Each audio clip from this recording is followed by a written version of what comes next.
requires some foreign visitors to pay bonds of up to $15,000 to enter the U.S. Imposing a travel ban to the U.S. on a dozen countries and partial restrictions on entry to the U.S. from several more. A new $250 visa integrity fee. The 2026 FIFA World Cup was meant to be a once-in-a-lifetime celebration of unity, a tournament where the world would come together across borders, flags, and languages.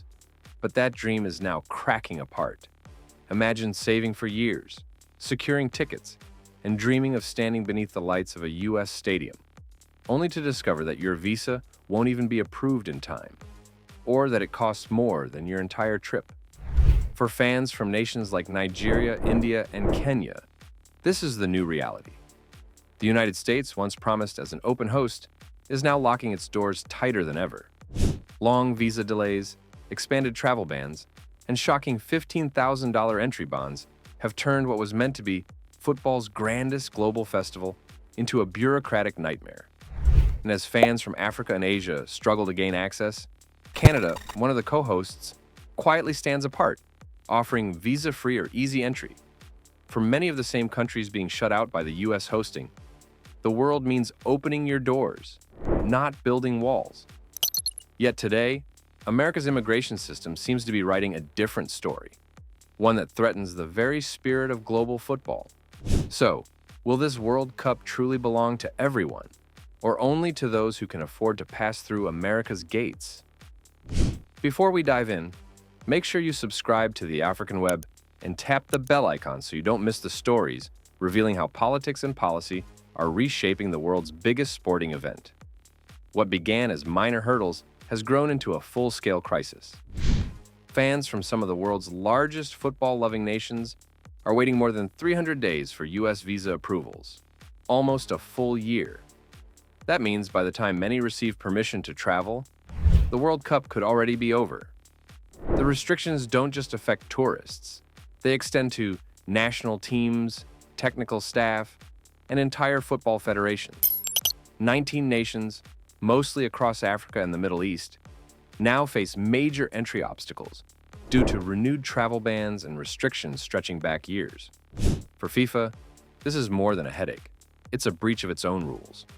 The organization's policy guarantees that every qualified nation can bring players, officials, and ticketed fans into the host country. But with America's bottlenecks, that promise is now impossible to uphold. The result is a legal and moral dilemma, a clash between FIFA's inclusivity pledge and a host nation's border control. Fans who planned months in advance are losing deposits, while travel packages collapse under uncertainty. The World Cup that was supposed to unite the planet is now dividing it. And for millions of Africans, this feels like a painful echo of the past, being shut out of global events that were meant to welcome everyone. As if delays weren't enough, an even harsher hurdle has appeared. The $15,000 visa bond. Introduced under a U.S. State Department program, it targets visitors from select nations, including Malawi and Zambia. In theory, it's a refundable deposit to ensure travelers return home. In practice, it's an economic wall most working-class fans can never climb. Imagine a fan from Lusaka or Lilongwe who's saved for years to attend one match. Now, before even applying for a visa, they must deposit $15,000, more than 10 times their annual income.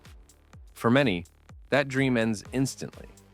Even those who manage to raise funds face long waits or endless verification steps to reclaim their money.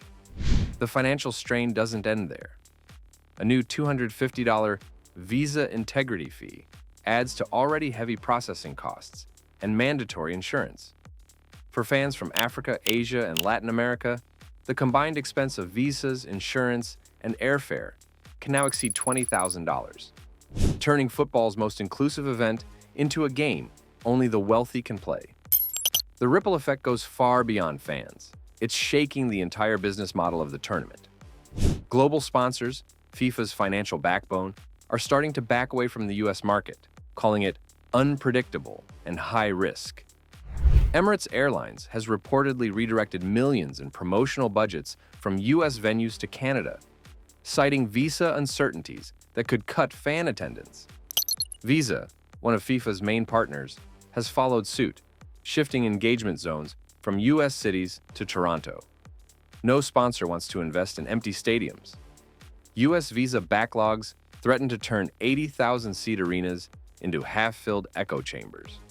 Hotels that expected to be packed are revising forecasts downward.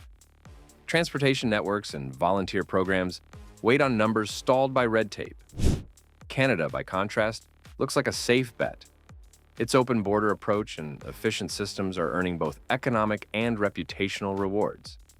As sponsors move north, the tournament's financial heartbeat follows.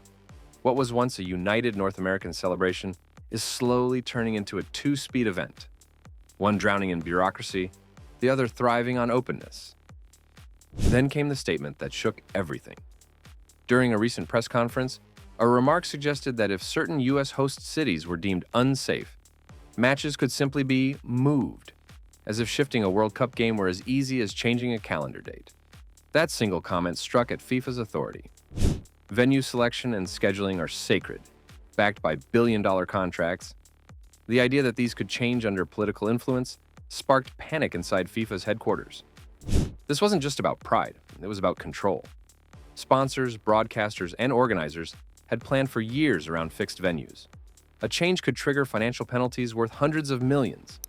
Within hours, media worldwide debated whether the U.S. was overstepping its role as host. FIFA pushed back, making it clear that match decisions rest solely with the organization. But the damage was done. The uncertainty alone shook confidence among sponsors and fans, reinforcing the perception that politics, not sport, was calling the shots, and that the World Cup's neutrality was slipping away. As tensions rise, a quiet recalibration is underway. Canada and Mexico, both co-hosts, are emerging as stabilizing forces in a partnership that's beginning to fracture. Behind closed doors, FIFA planners are modeling scenarios that shift more matches northward, into Toronto and Vancouver, where visa issues are minimal. Mexico, too, is being seen as a reliable backup, with strong infrastructure and a welcoming travel policy. The irony is painful. What began as a symbol of continental unity, 3 nations hosting one event, now looks like a hierarchy of trust. Canada has become the anchor, Mexico the adaptable partner, and the United States the unpredictable variable. While one builds bridges, another builds barriers. The dream of a unified North American World Cup is dissolving into a lesson on how easily politics divides what sport was meant to unite.